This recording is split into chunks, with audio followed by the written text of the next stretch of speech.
Thank you so much for joining. 45 minutes is not a long time, so I'm just going to jump in and get started. If folks could mute, that would be great. Hi, I'm Rachel Ginsberg.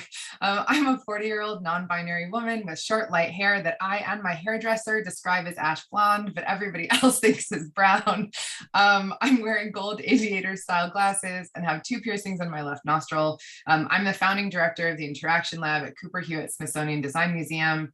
Today, I'm joined by Jono Brandel, new media artist and technologist, Jackie Lee, who will be joining us momentarily, CEO and co-founder of Science VR, Lisa Walters, executive producer at experiential design studio Red Paper Heart, Ryan King, open access program manager from the newly formed Office of Digital Transformation at the Smithsonian, and Kate Haley Goldman, founder and principal of evaluation firm HG & Co.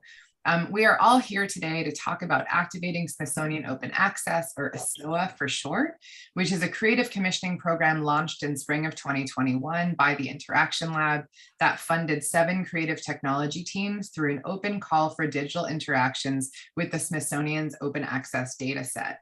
The slide you see on screen right now is just a title slide with all of our names and the title of the panel. So next, in case you're not familiar, the Interaction Lab is a visitor experience focused R&D program at Cooper Hewitt Smithsonian Design Museum in New York. The slide on screen right now says Cooper Hewitt Interaction Lab in the upper left-hand corner, and then the image in the background is a whole lot of colorful and less colorful sketches and a photo of my hand holding a very small mock-up of a remote control that we developed in a workshop we did a couple years ago. The Interaction Lab was created to lead the development of a reimagined visitor experience at Cooper Hewitt, while also convening thinkers and doers in the design world and museum sector to explore futures for museum experience. Since its fall 2019 launch, the lab has injected new ideas into the museum's work through internal workshopping and strategy, a highly participatory public program series merging interactive design and museum practice, and a commissioning program that engages the design community as creative collaborators. And it's that last piece that we're here to talk about today. I'm going to start by just running through some info about ASOA, and then we're going to hear from each of our panelists, and then hopefully we will have time for questions. We're going to try to push it with this 45 minutes. The slide on screen right now says seeking interactions with open access collections beyond passive quote looking. So supported by Verizon 5G Labs, this first iteration of creative commissioning was intended to demonstrate the potential of this open, innovative approach by engaging a community of creators beyond those who typically work on museum projects. Rather than focusing on recreating the kinds of passive looking experiences already common to physical museums, the open call encouraged creators to propose interactions that take advantage of the incredible range of possibilities arising from digital collections with unrestricted creative use. And one of the most exciting things about ASOA is the diversity of thought that it represents and it was able to support. So from web-based extended reality to multiplayer social learning, time and writing-based collections exploration tools, and even simulated echolocation, the ASOA prototypes speak to a wide range of audiences and interaction styles, very much living up to our ambitions for the program. The slide on screen right now shows an image from each of the 7 projects, which as you can see are quite diverse. I'm going to describe them.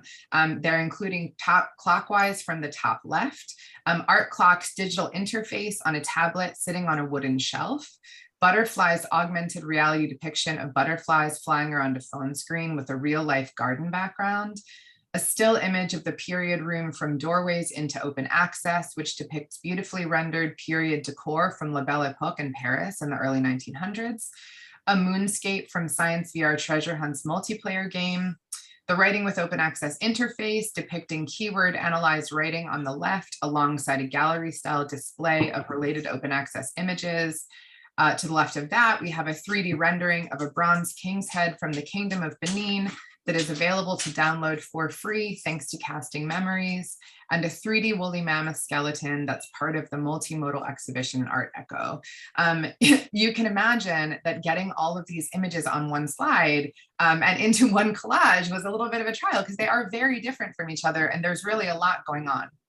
Unfortunately, we don't have enough time today for me to dive into each prototype in depth, but I urge you to play with them and share your feedback with us. They're all accessible from the ASOA homepage, which we'll put into the chat in just a few minutes, and they will remain available at least through the end of January through the homepage, and likely far beyond that from the team's individual web pages. So, all of that said, let's talk about the potential for creative commissioning. So really, the idea here was that we at the Interaction Lab see a really tremendous opportunity for creative commissioning to do all kinds of things for the museum.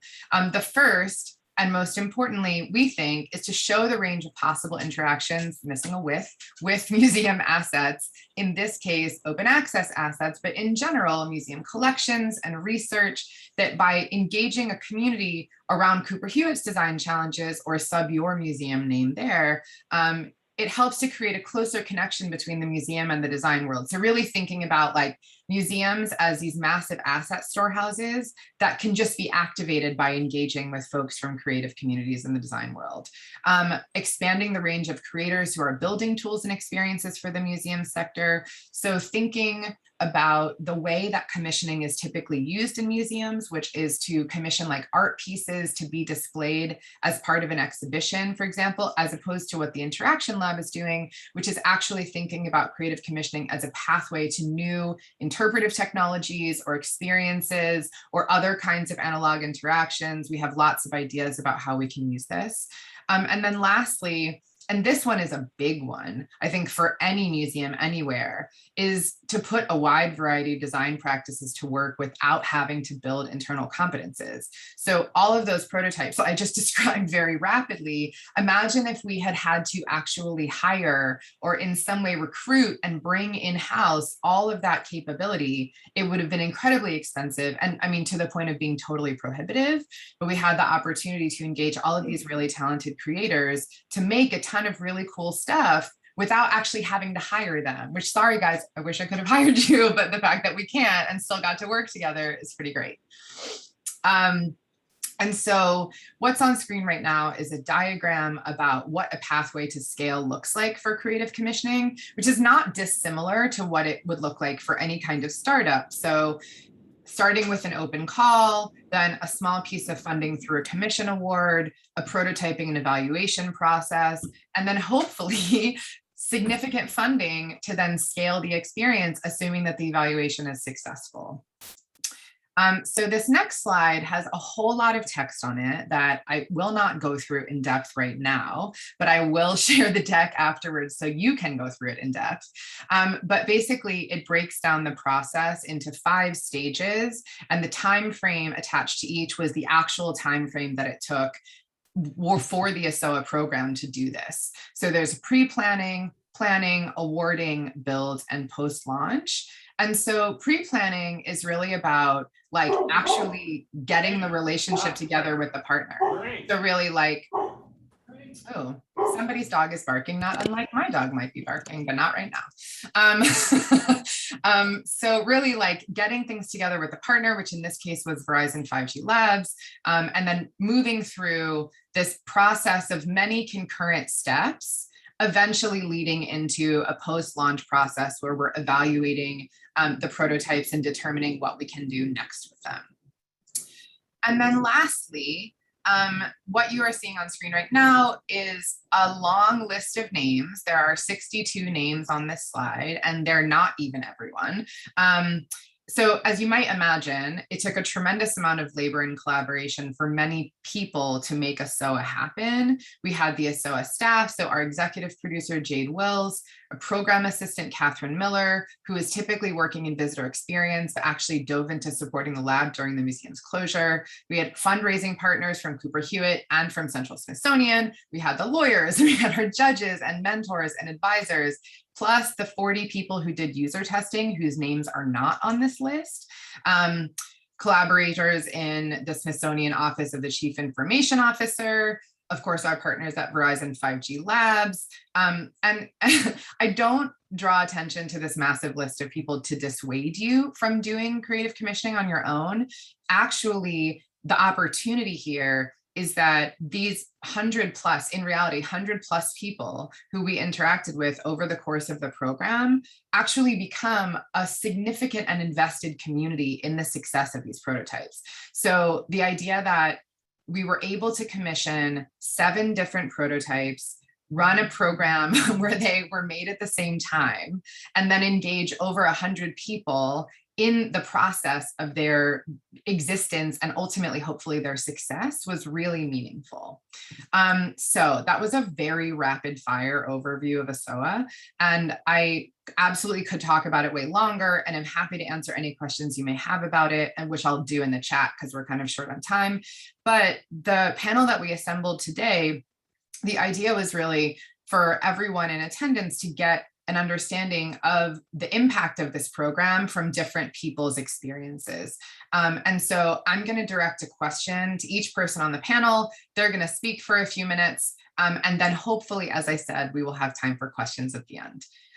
So, Jono, what about the ASOA challenge appealed to you as an independent new media artist? Yes. Hi, my name is Jono Brandel. I'm a new media artist and technologist. I'm the project team lead for writing with open access for this prototyping phase of ASOA, Activating Smithsonian Open Access. I am a male, dark complexion with white glasses and a top-knot hairdo with a beard and a black shirt. To go to Rachel's question, ASOA to me was these 3 things.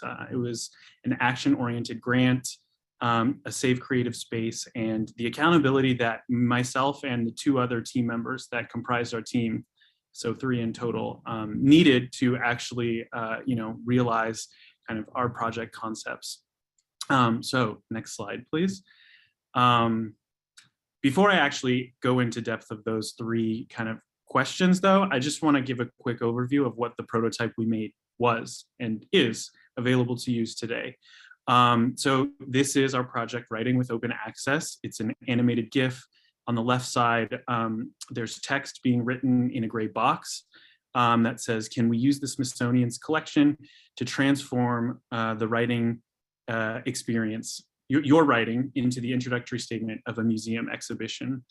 And then on the right side, images kind of pop in. And the main image that we can see on the right side is actually an illustration of the Smithsonian Museum, one of the older building illustrations.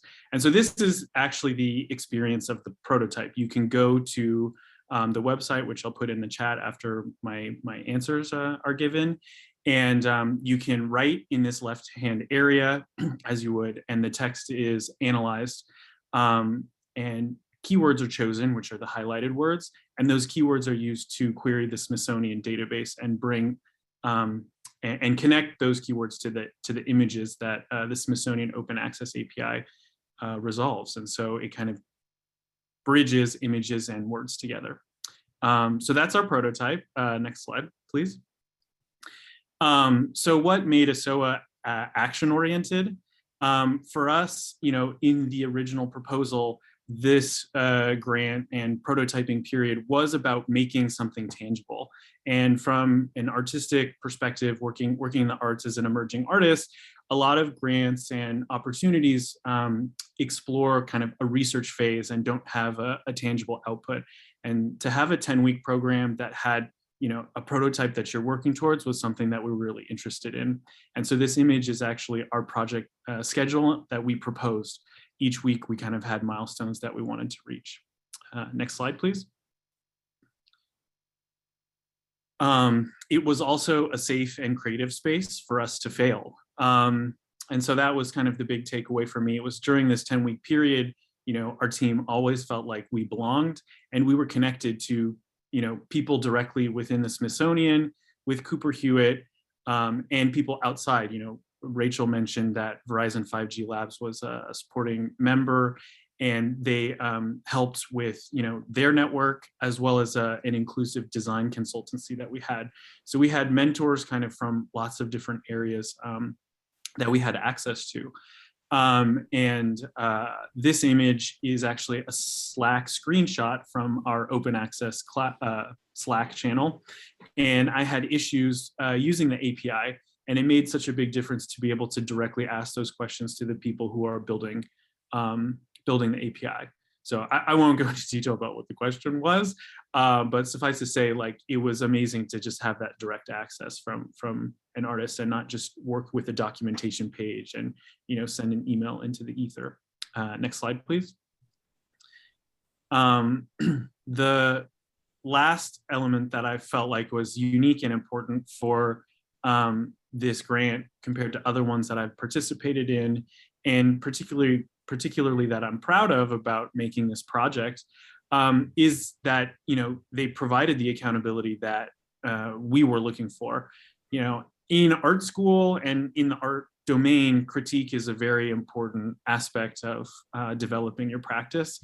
But when you're not in school, you know, it's sometimes hard to find that kind of rhythm and discourse with other people.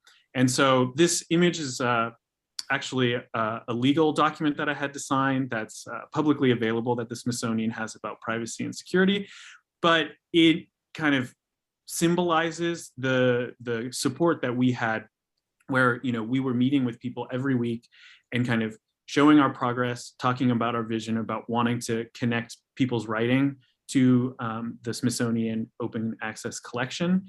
And that really kind of created not just a fulfilling project, but also made us, you know, hit the milestones that we wanted. We were very ambitious with what we wanted, but because of the 10-week period, the proposals in all of the projects were really specifically scoped.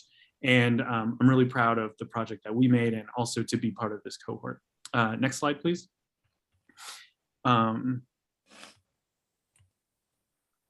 So to wrap up, those are kind of my answers to Rachel's question about what makes ASOA unique. And I just want to finish off by saying that this project actually started earlier. I first got to explore what the museum industry's kind of like pulse was at MCN last year, when I was part of the New Museum's Cultural Futures track. And during that time, I met some of you in the audience and a lot of other people to learn about, you know, what the challenges that museums had and the amazing opportunities that museums provide, you know, not just for the general public, but for, you know, organizations and artists alike. So I also just want to say, like, it's an amazing opportunity to come back to MCN and share this project, and it comes from a lot of questions and discussions that happened through the MCN network as well.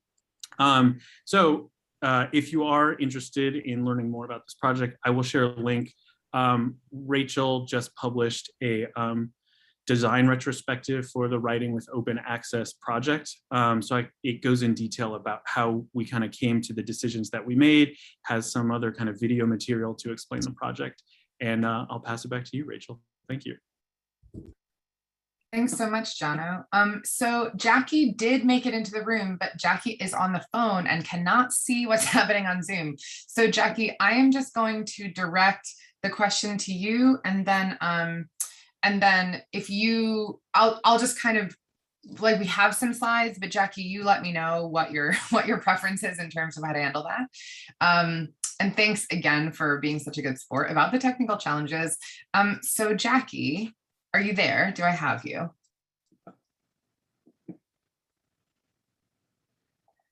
Let's see.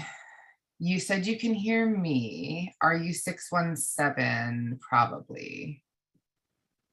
All right, Jackie, message me on Slack. We'll jump to Lisa for the time being. So oh, here you are. Are you unmuted? Hi. Hello.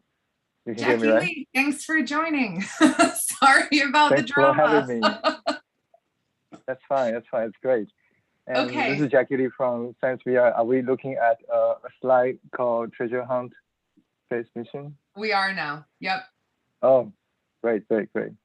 So it's really been exciting and inspiring journey to work with Rachel and her team, and also Darren from the Smithsonian Learning Lab, and also Corey from the Verizon 5G Lab. You know, I love museums and love visiting museums. I study computer-human interaction and have been building 3D and interactive media for all my career. I am a creative technologist, so I believe all the great ideas can have their visual forms in virtual space for people to interact with. So this is where I'm coming from.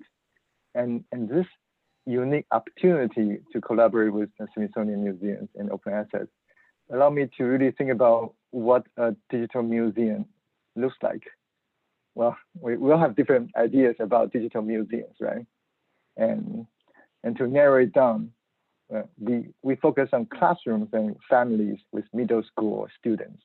And that's actually my son's age. And he also helped us build 3D avatars additionally over there. So we started from building a multiplayer treasure hunt game. We choose Apollo 11 space mission as our main topic, and it turns out to be very popular. We built a moon museum. I'm actually calling from the moon museum. And the moon museum is populated with the CC0 digital assets from the Smithsonian Open Access. And if we can go to the next slide, please. So my son, he wants to play games with his peers, middle schoolers.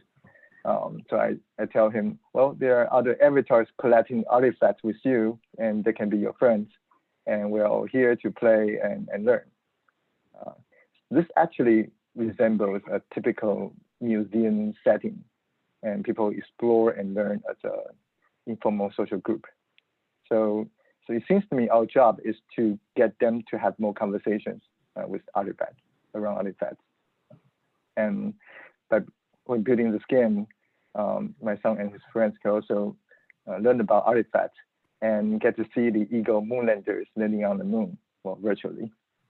And to get this game more interesting and also harder, we set different treasure hunt objectives. And so players, they have to authenticate artifacts by typing in their observations before they can collect it. And this is our discover, authenticate, and collect process. And one of my son's classmates, he commented, and this is a game that I have to think. And that's quite funny.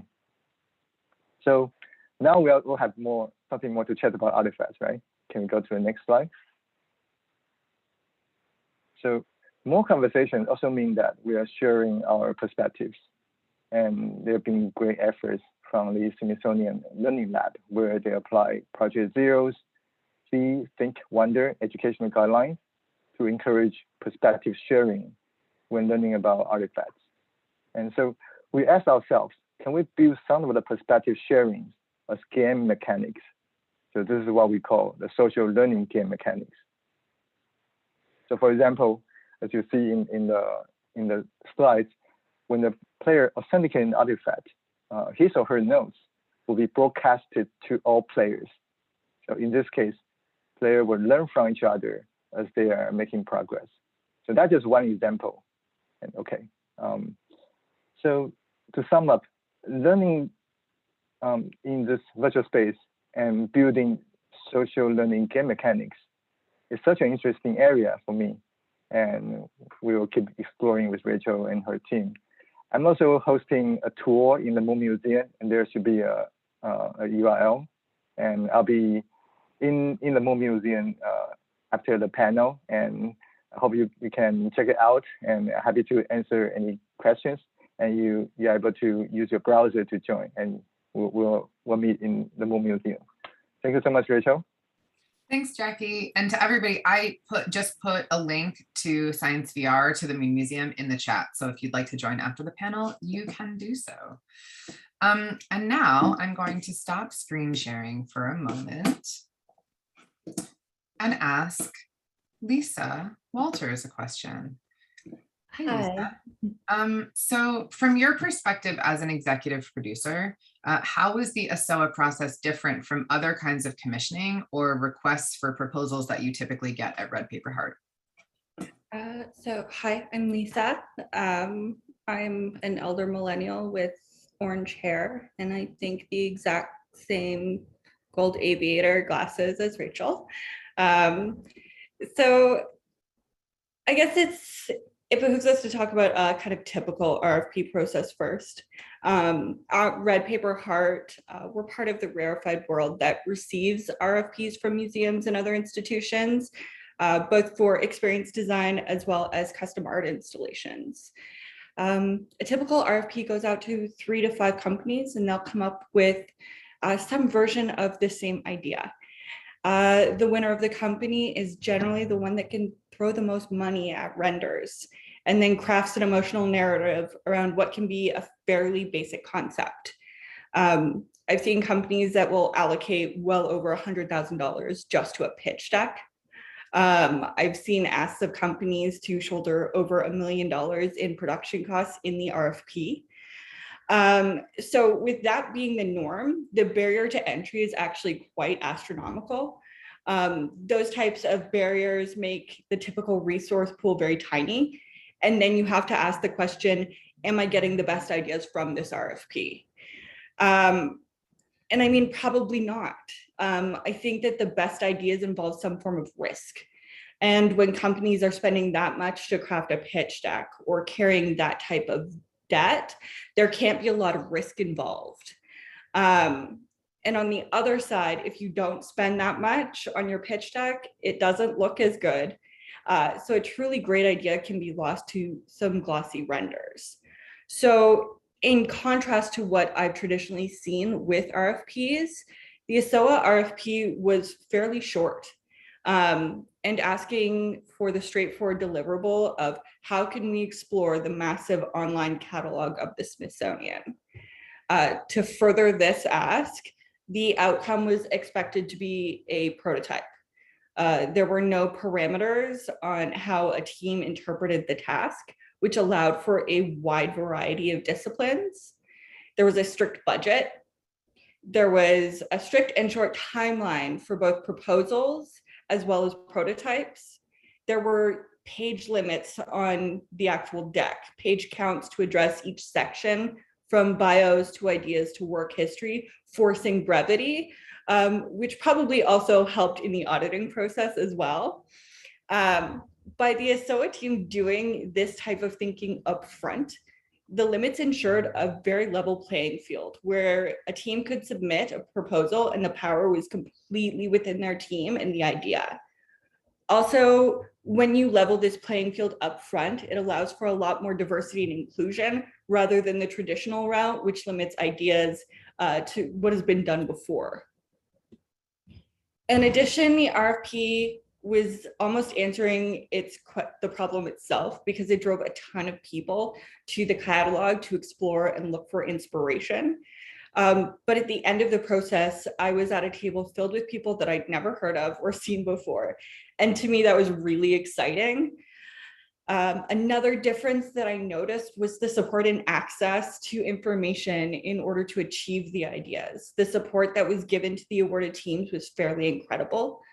The Interaction Lab had assembled a group of mentors, creators of the database and API, stakeholders, and assembled them all in the same Slack channel. So not only were you given this kind of unprecedented access to all the people involved, but also the subject matters for content and accessibility were there. This wasn't really traditional as far as us versus them roles. You got to overcome that traditional vendor relationship. You were able to see challenges that other teams were encountering and adjust accordingly or chime in if you had already overcome that same challenge. It very much felt more of a partnership. The outcome of this RFP process are some truly new ideas. Ideas that have legs that can be pushed further. Ideas that address shortcomings in accessibility in all forms.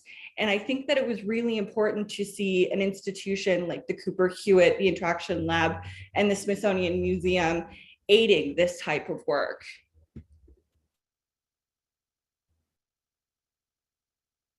Lisa, thank you. You're welcome. So much.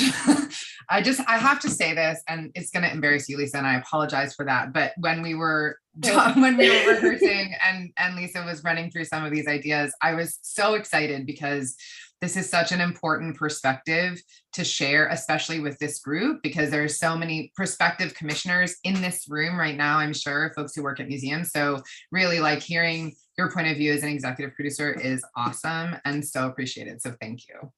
Thanks for having me. Yeah, of course. Thank you for joining. Ryan King, hello. Thank you for joining. Good to be here. Yeah. So my question to you, what was the impact that ASOA had on your thinking about possibilities with open access? And has this process changed anything about future approaches that you might take? Yeah, great question. So hello and happy MCN, everyone. Amazing stuff so far, right? And I have to say, it has been incredible working with these teams and seeing the development from ideation to polished prototype. And over the course of just a few weeks, honestly, we've been so lucky to work with these teams, and a big thanks to all the thought and work that was put in behind the scenes. So Rachel, I'll be getting to your question, but I think it would be helpful to start with a little background info first. But even before that, thank all of you so much for joining us today, and a big thank you to the MCM team for organizing yet another fantastic conference, and to my fellow panelists for the support of the ASOA project. My name is Ryan King. I'm the program manager for the Open Access Initiative, and I most commonly use he, him pronouns. I'm a 40-year-old male with mousy brown hair. I'm wearing a navy shirt and blue rimmed glasses and sitting in front of a bookcase topped with plants and artwork on the wall at home in Washington, DC. So to get at Rachel's question, a bit of context, the Smithsonian Open Access Initiative launched in February of 2020. At that point, we released 2.8 million 2D and 3D assets into the public domain as CC0. It was an amazing One Smithsonian effort, and we continue to extend our gratitude to the over 100 staff members who contributed to the success of that launch. But it was also a very timely release, right before a global pandemic that seemingly overnight made digital access a necessity. So really kind of the why of the alignment with open access and this creative commissioning process and creative teams. Really, I mean, while we're quite proud of releasing millions of objects to the public, objects in and of themselves aren't necessarily, of impact or fully engage our audiences. It's the context that we can weave and the expertise that we potentially could bring to the table in creative storytelling that connects those objects both to each other and to the public in meaningful ways. And this ASOA project really nails that. Through the Interaction Lab, Rachel and team put innovation front and center, both in the digital products delivered, and also very importantly, in experimenting with new ways the Smithsonian can identify and work with potential partners, which I think is really kind of the meat of what Rachel's asking. So the creative commissioning process allowed us to build new relationships with creative individuals and teams that we normally just would not most likely have had the opportunity to collaborate with through normal contracting processes. So these groups brought fresh perspectives and connections to new audiences and applied their own lenses to the open access objects and data sets. And it also encouraged us to think in new and different ways about potential product development. So while we're rapidly prototyping a variety of different ideas along the lines of impact, learning outcomes, and connections to our audiences, we're able to elevate the top vetted products for further development into, like, for example, items in our gift shop or exhibitions in our galleries. And as was referenced by almost everyone, like a large component of the process involved mentoring, where the Interaction Lab partnered SI staff and external advisors with the creative teams to share ideas and practices. And one example is the emphasis on accessibility that was baked into the mentoring sessions. Those discussions established both a baseline and common vocabulary around digital accessibility and helped us envision how we can internally infuse accessibility practices more holistically. And I just want to pause for a huge shout out to Sina Baram and Corey Timpson of Prime Access Consulting for guiding our teams along the way. We found this investment not only resulted in stronger prototypes, but as we build these ongoing relationships with new creative teams, we know they have the baseline understandings of our expectations and standards of excellence for future collaborations. I encourage all of you, of course, to review all of the prototypes in the link Rachel posted, but would like to spotlight how a few have directly tied back into the work underway at the Smithsonian. So our Echo is pushing the envelope in how we build augmented audio experiences for in-gallery and virtual experiences of our objects. Our own 3D digitization team is currently exploring this area, and the cross-pollination of their findings has helped inform and better both goals. Science VR brings virtual access into classroom settings, a key audience group for the Smithsonian.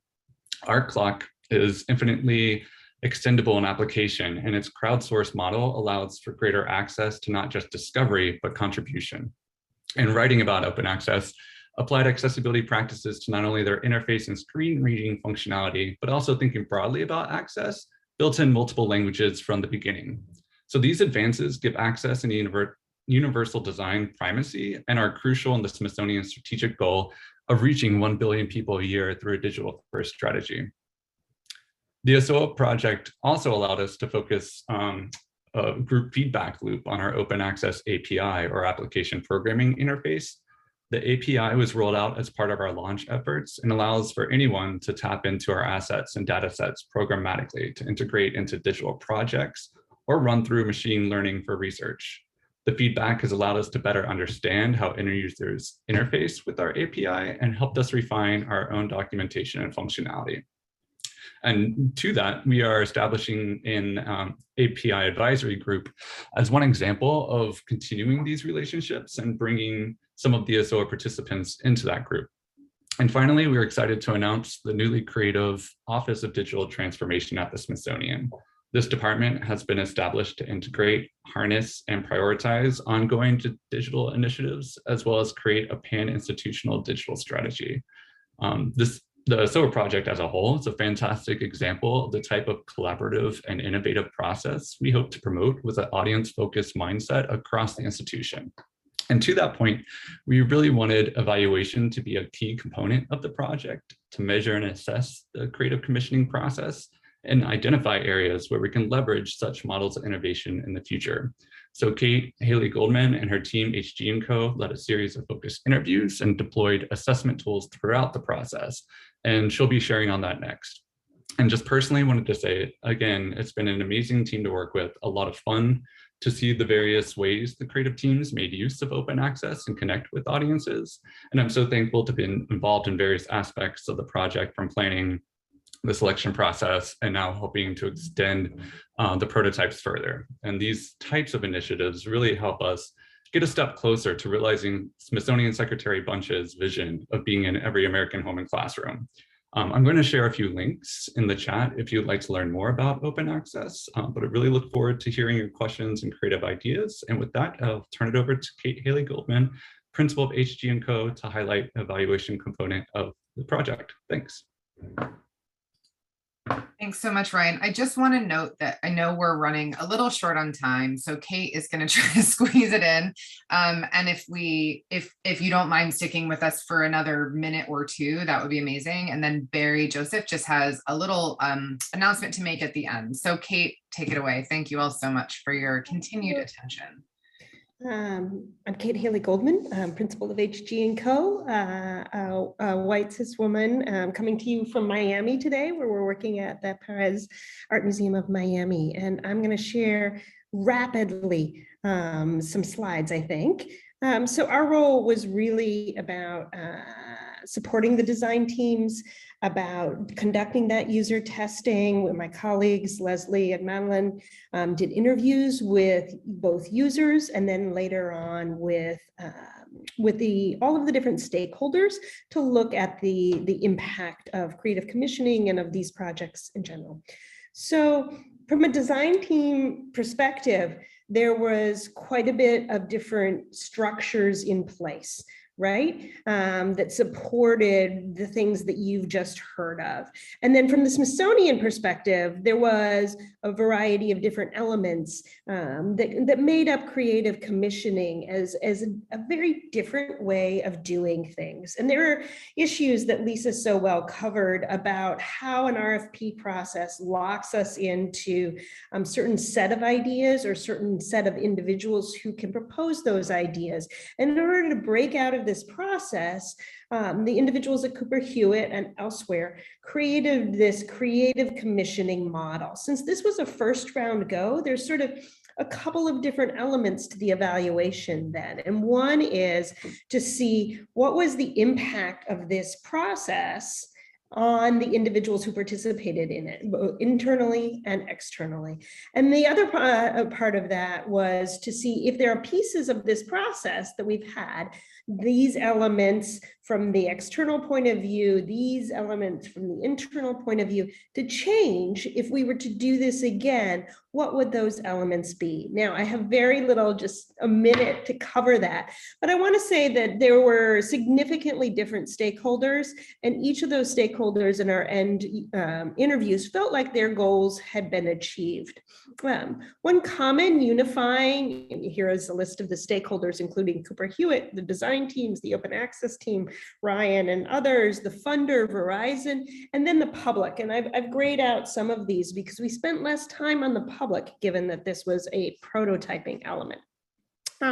It did achieve some of those things that Jono and Lisa and Rachel and others are talking about: space and structure to develop these ideas, having different voices, fresh approaches, equalizing that playing field, and balancing out that risk and viability. There were some really important elements for the design teams in terms of getting user testing was one of the high points, but even more so that inclusivity components and that structured feedback back and forth and advising and inclusivity and how to deal with accessibility issues.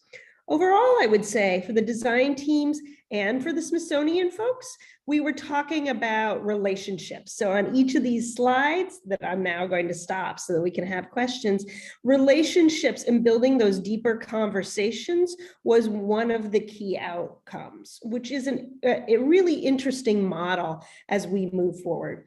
I wish I could talk much more. There's such rich ideas about how do we change contracting to build a more equitable and a more diverse field with risk-based ideas and viable ideas, and that will have to wait as we continue this conversation.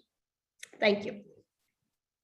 Thanks everyone so much. And Barry, I know you have a quick announcement before we close. And also just FYI, my email, Rachel, is in the chat. So if you have questions, also Ryan King put his, if you have questions, please feel free to hit us up. And I think based on what Barry's saying, I will be available this afternoon also to ask questions. Okay, now Barry, you go, sorry. Thank you, Rachel. Hi everybody, I'm Barry Joseph. I'm one of the 3 chairs of the NCN Experience Design and Immersive Technology sessions that we're all experiencing today. After the next session, the one following this one, all 6 sessions will come together to review highlights from today's theme and hold a discussion across all attendees like yourself. This will be at 3:15 Eastern time. Kate, if you want to share more during that session, please just let us know. And in addition to all, please keep in mind this will be strictly BYOJ, bring your own bad joke. We'll hope you all come and join the conversation then.